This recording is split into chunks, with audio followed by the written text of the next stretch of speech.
సీఎంతో సినీ ప్రముఖుల సమావేశంలో కీలక అంశాలపై చర్చ జరిగింది. సినిమా ఇండస్ట్రీ సమస్యలను తమ దృష్టికి తెచ్చారన్నారు సీఎం రేవంత్ రెడ్డి. అనుమానాలు, అపోహలు, ఆలోచనలు పంచుకున్నారని 8 సినిమాలకు ప్రభుత్వం స్పెషల్ జీవోలు ఇచ్చిందన్నారు. పుష్ప సినిమాకు పోలీస్ గ్రౌండే ఇచ్చామని గుర్తు చేశారు.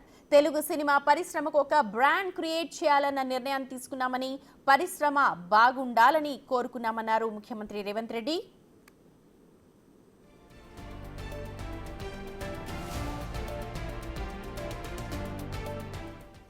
ఐటీ, ఫార్మాతో పాటు తమకు సినిమా పరిశ్రమ కూడా ముఖ్యమన్నారు ముఖ్యమంత్రి.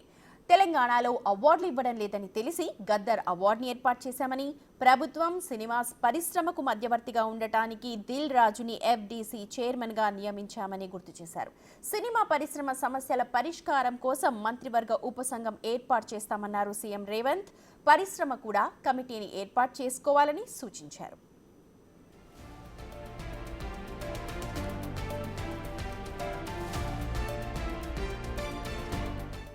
తెలంగాణలో ఎక్కడైనా షూటింగ్ చేసుకుని తిరిగి హైదరాబాద్కు 2 గంటల్లో రావచ్చన్నారు సీఎం రేవంత్ రెడ్డి. తెలంగాణలో ఇకో టూరిజం, టెంపుల్ టూరిజాన్ని ప్రమోట్ చేయాలన్నారు. ముంబైలో వాతావరణం కారణంగా బాలీవుడ్ అక్కడ స్థిరపడిందని, కాస్మోపాలిటన్ సిటీలో హైదరాబాద్ ది బెస్ట్ సిటీ అన్నారు. హాలీవుడ్, బాలీవుడ్ హైదరాబాద్ వచ్చేలా చర్యలు తీసుకోవాలన్నారు. హైదరాబాద్లో పెద్ద సదస్సు ఏర్పాటు చేసి ఇతర సినిమా పరిశ్రమలను ఆకట్టుకునే ప్రయత్నం చేస్తున్నామన్నారు. పరిశ్రమను నెక్స్ట్ లెవెల్కు తీసుకువెళ్లాలన్నదే తమ ఉద్దేశమన్నారు.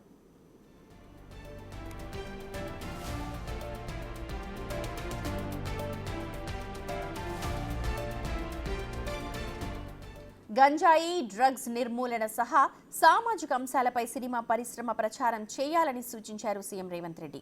సినిమా పరిశ్రమకు ఏం చేసినా అది కాంగ్రెస్ ప్రభుత్వాలే చేశాయని గుర్తు చేశారు. ఆ వారసత్వాన్ని కొనసాగిస్తామన్నారు. సినిమా పరిశ్రమను ప్రోత్సహించడమే తమ ముఖ్య ఉద్దేశమని, ముఖ్యమంత్రిగా చట్టాన్ని అమలు చేయాల్సిన బాధ్యత తనపై ఉందన్నారు. వ్యక్తిగత ఇష్టాలకు ఇక్కడ తావు లేదన్నారు.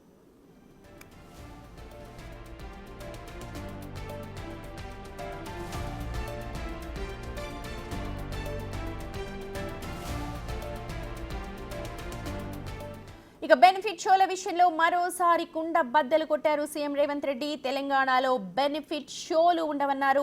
అల్లు అర్జున్, రాణా లాంటి సూపర్ స్టార్లన్నీ వారంతా ఉండడం మనకు గర్వకారణమన్నారు.